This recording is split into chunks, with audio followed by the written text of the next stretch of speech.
Hey guys, how you all doing? I'm Paul the Tech Giant and welcome back to the channel, where today I have some news about a new update for the 2021 LG C1 and G1 OLEDs.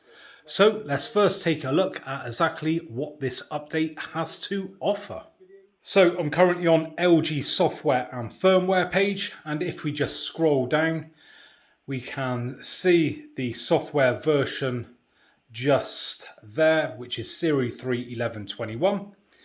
And if we go down to the information, it says improved sound noise. And that's about it. Not a great deal on this one. And just scroll through the model list. But as I said, it's basically all the C1s.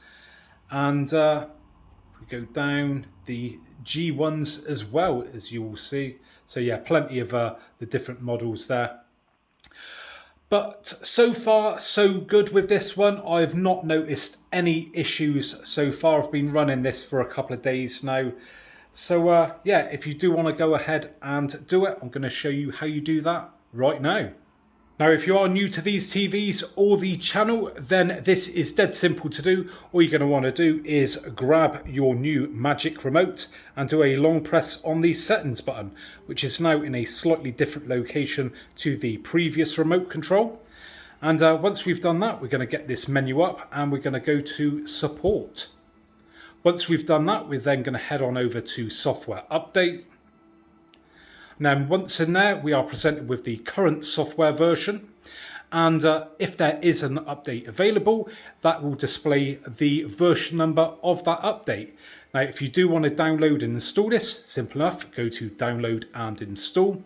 And we also have auto update. I always recommend turning this off because if the new update is not very good, then the last thing that you want is the TV to go ahead and install it.